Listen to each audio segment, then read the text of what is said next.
serial killer and obsessive stalker. How do you like that? I'm sure if we took a poll of the public asking if they could feel a strong sympathy for such a person, the vast majority would say, of course not! Now imagine that the question would be, did you feel sympathy for Penn Badgley's character Joe Goldberg while watching the Netflix series You? I think you can easily imagine the difference in the survey results. So how did it happen that a character with objectively negative traits managed to achieve such a crazy level of popularity? How did they manage to make millions of people love a villain? Well, it's all about psychology. And in this video I will explain in detail 6 psychological tricks that can make us love absolutely any anti-hero. And we'll do our analysis using the example of Joe Goldberg from the Netflix show You.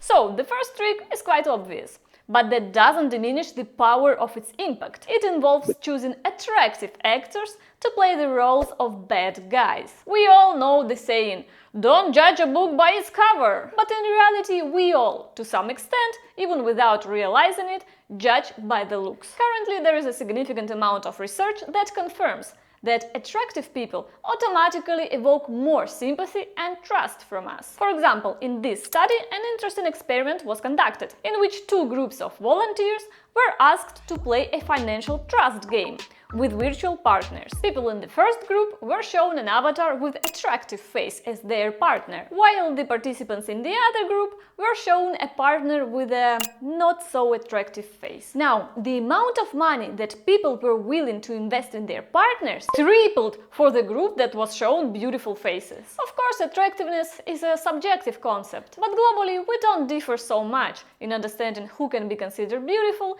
and who has a non-standard appearance. Just look at Joe Goldberg. Hot.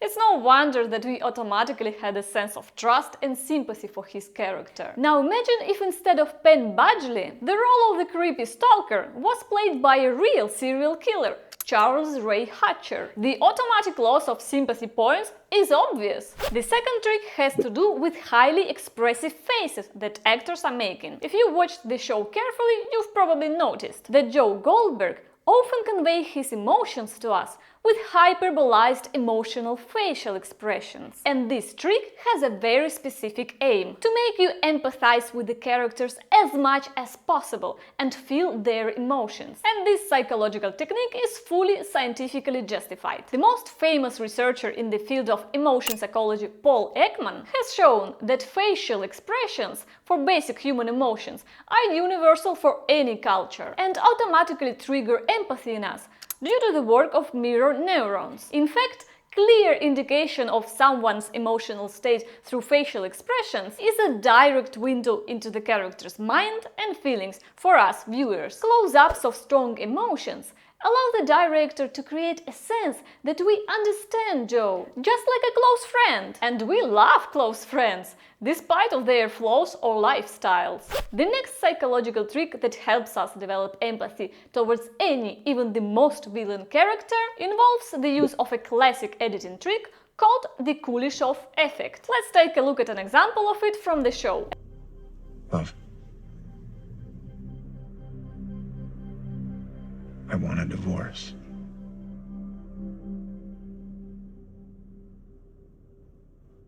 As you may have noticed, the technique involves a sequence of scenes in which we see a close-up of the actor's face, followed by a scene from his point of view, and then again a close-up of the actor's face. This technique creates a strong psychological effect of involvement in the emotional experiences of the character. Moreover, as claimed by its discoverer, the Soviet filmmaker Kuleshov, the actor doesn't even need to put in much effort in their acting for this to work. He demonstrated it in the following experiment. Kuleshov shot a close-up of an actor who was just sitting and looking somewhere. Then he paired this shot with 3 other separately filmed scenes. First, with a short video of a bowl of soup.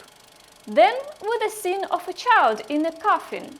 And then with a scene of children playing. He then showed these 3 edited clips separately to different groups of viewers. They all independently concluded that in the first video the man was hungry, in the second he was upset by the death of the child, and in the third he was happy to see the kids playing, while in fact The actor's facial expression was exactly the same in all three scenes. Similarly, in the example of the scene from the You series, the brilliant acting of Penn Badgley is enhanced by Kuleshov's editing trick when we see Love's behavior with his own eyes. This inevitably increases our connection to his emotions and intentions. The following psychological trick is actually a mechanism that underlies a large number of cognitive biases. This mechanism is called selective attention. And what does this mean? It means that the director skillfully manipulates our attention by focusing it on the scenes that show Joe Goldberg in an attractive,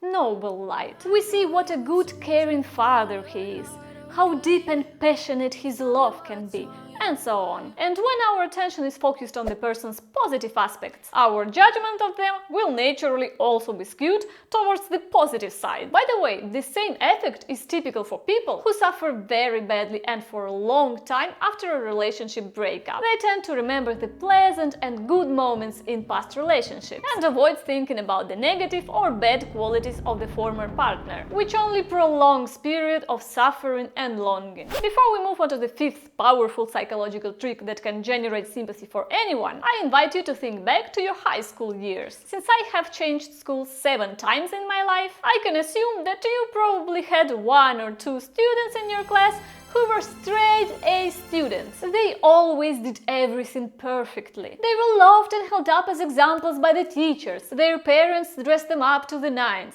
and so on. And tell me honestly, how much sympathy did such perfect personalities evoke in you? Based on my experience of changing 7 school environments, I can say that they usually did not enjoy great sincere love from their peers. Moreover, their correctness and excellence were even somewhat irritating. However, if you had to communicate with them closely at some point, learn about their problems, fears and experiences, they automatically became more likable in your eyes. In fact, this phenomenon has a perfectly scientific psychological explanation, and it was also used by the creators of the series You to evoke sympathy for Joe. The thing is, it's much harder to elicit empathy for a completely perfect, righteous hero than for a character who has been fucked up by life and doesn't possess perfect morality. According to Mina Vogel, who has led a series of studies on this topic, this is because we tend to associate imperfect and troubled characters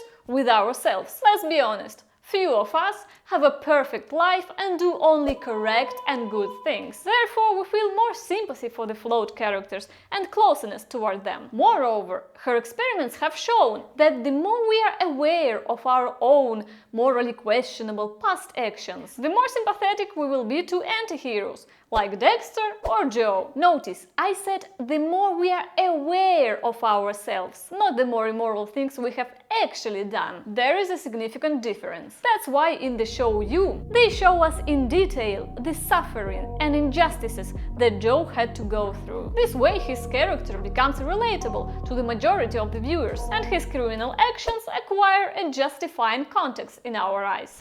The next psychological trick is the perfect cherry on top, in addition to the already described techniques. It makes us not only sympathize, but also admire the anti-hero. In short, we are shown how the anti-hero easily allows himself what we cannot. We are talking primarily about violent, risky, brutal actions to achieve their goals, especially when it comes to revenge. Fantasies of just retribution are very pleasant to us. They stimulate the activity of the areas of the brain responsible for the feelings of reward. That's why when we see how Joe Goldberg skillfully deals with his enemies, it gives us a feeling of the sweetness of revenge at a safe distance.